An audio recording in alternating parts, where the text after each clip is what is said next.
And welcome. मैं हूं अनवर और आज के इस सेशन में हम बात करेंगे क्लासिफिकेशन ऑफ ऑपरेटर्स की, जिसमें हम जानेंगे अर्थमेटिक ऑपरेटर्स क्या होते हैं, असाइनमेंट ऑपरेटर्स क्या होते हैं, बिटवाइज ऑपरेटर्स क्या होते हैं, कंपैरिजन ऑपरेटर्स क्या होते हैं, आइडेंटिटी ऑपरेटर्स क्या होते हैं, लॉजिकल ऑपरेटर्स क्या होते हैं और मेंबरशिप ऑपरेटर्स क्या होते हैं।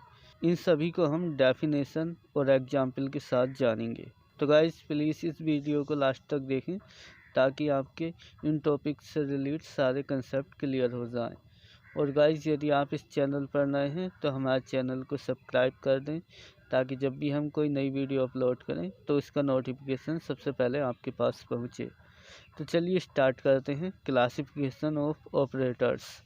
Classifications. There are various types of operators in Python. मतलब पाइथन में वेरियस टाइप के ऑपरेटर्स होते हैं, जैसे arithmetic operators, assignment operators, bitwise operators, comparison operators, identity operators, logical operators और मेंबरशिप ऑपरेटर्स। तो सबसे पहले हम जानेंगे अर्थमेटिक ऑपरेटर्स के बारे में।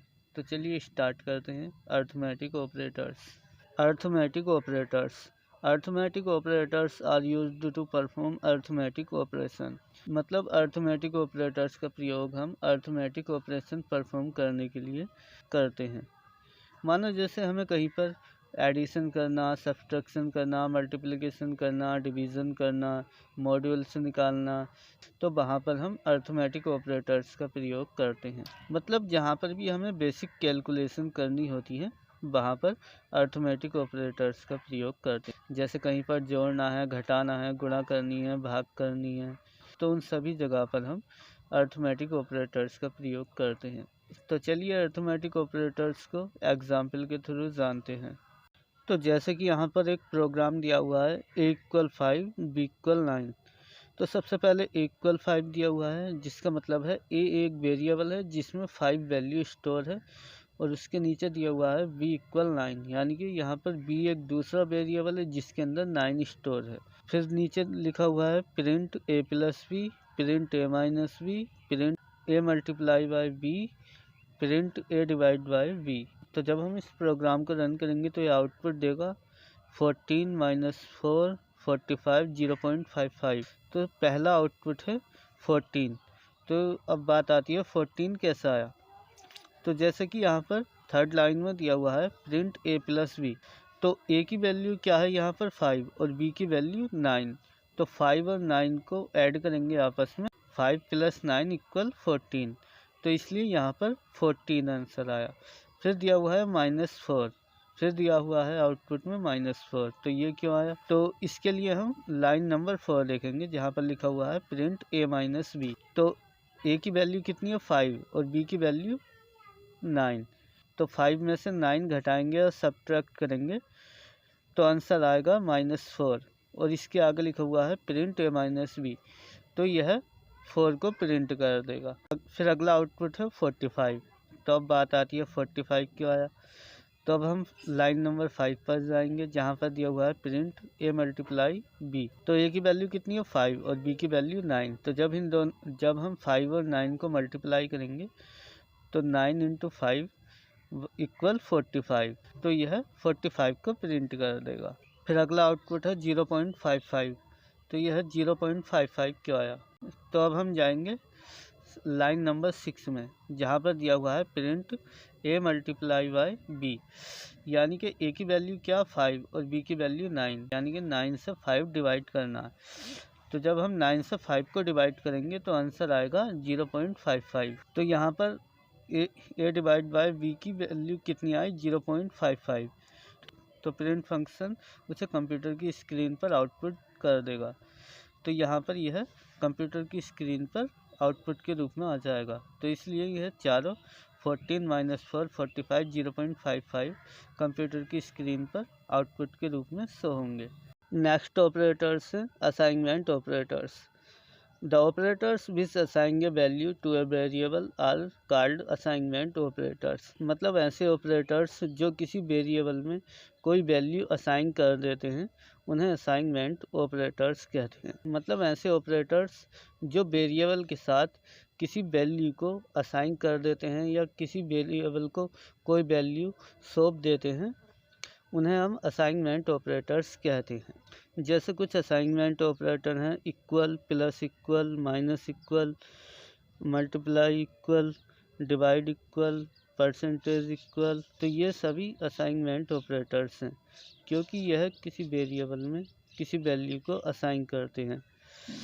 जैसे कि यहाँ पर प्लस इक्वल का एग्जाम्पल है x प्लस इक्वल 3, तो इसे हम इस तरह से भी लिख सकते हैं x इक्वल x प्लस 3, यानी कि यहाँ पर x एक वेरिएबल है जिसमें 3 वैल्यू को असाइन कर दिया गया है।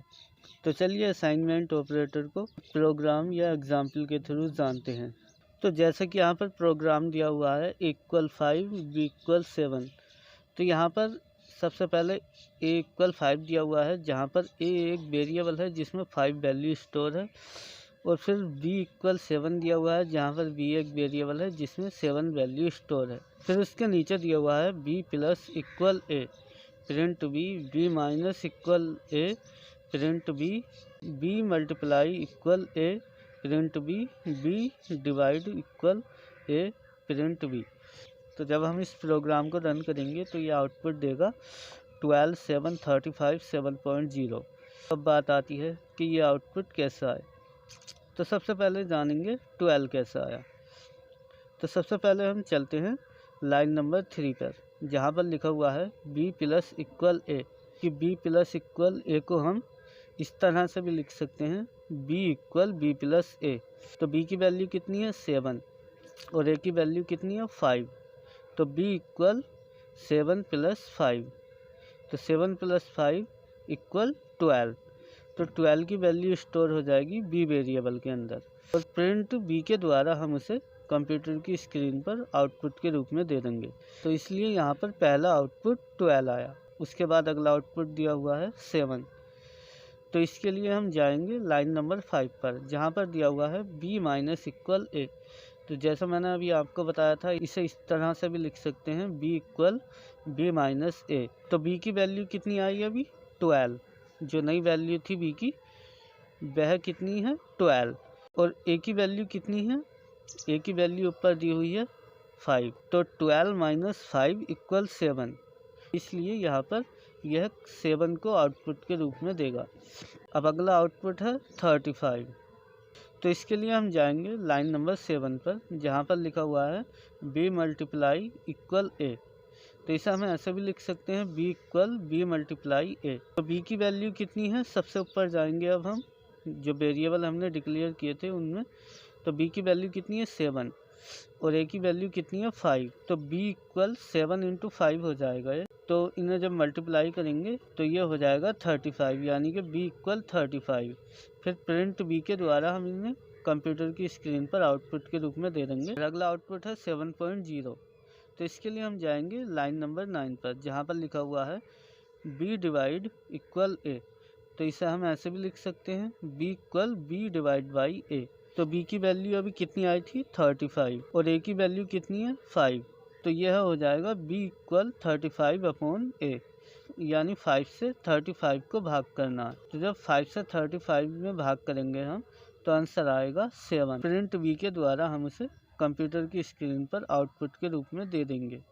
तो यहाँ पर 7.0 कंप्यूटर की स्क्रीन पर आउटपुट के रूप में आ जाएगा। तो अब बात आती है कि यहाँ पर 7.0 क्यों आउटपुट के रूप में आया, पूरा 7 क्यों नहीं आया, क्योंकि हमने डिवीज़न का सिंबल यूज किया है।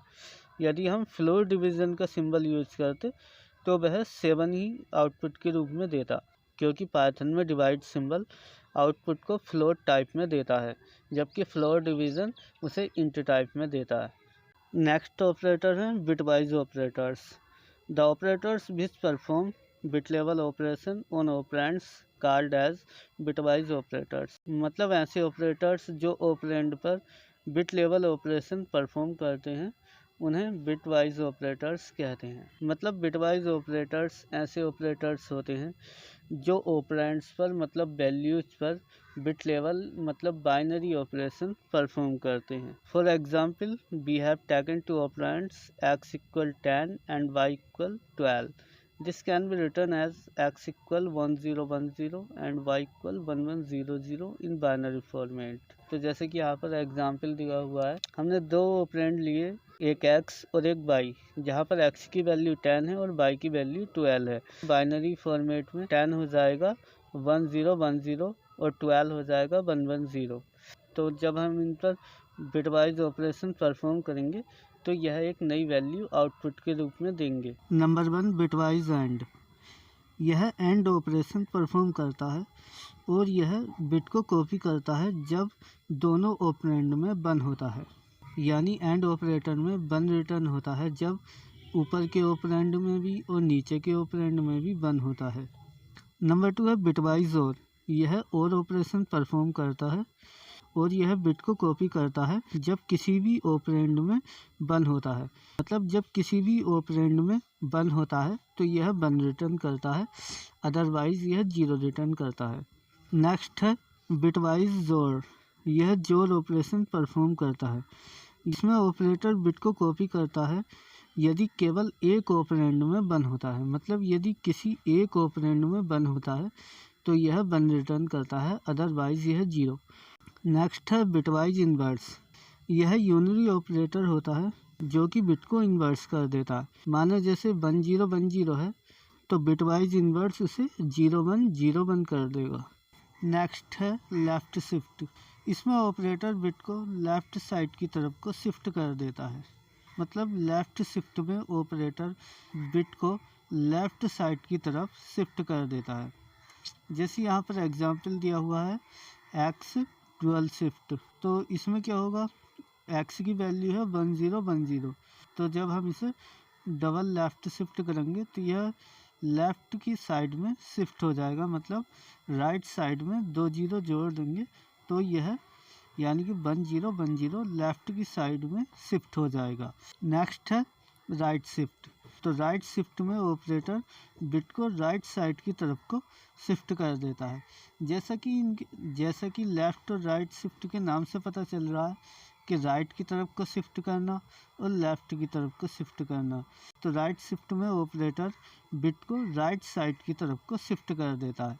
जैसे कि यहाँ पर एग्जांपल है एक्स टू राइट शिफ्ट। तो एक्स की वैल्यू थी 1010, तो इसमें हमने राइट साइड में 2 0 जोड़ दिए तो यह हो गई 0010, क्योंकि 10 राइट शिफ्ट की तरफ चला गया, मतलब वह डिसअपियर हो गया। तो चलिए बिटवाइज ऑपरेटर्स को प्रोग्राम के थ्रू जानते हैं यह कैसे वर्क करता है। तो जैसा कि यहाँ पर प्रोग्राम दिया हुआ है x इक्वल 10 y इक्वल 12। तो यहाँ पर एक वेरिएबल x है जिसमें 10 वैल्यू स्टोर है और दूसरा y है जिसमें 12 वैल्यू स्टोर है। फिर लिखा हुआ है print x and y, print x और y, print x two left shift. फिर नीचे दिया हुआ है print y two right shift. तो जब हम इस प्रोग्राम को रन करेंगे तो आउटपुट देगा 8 14 43।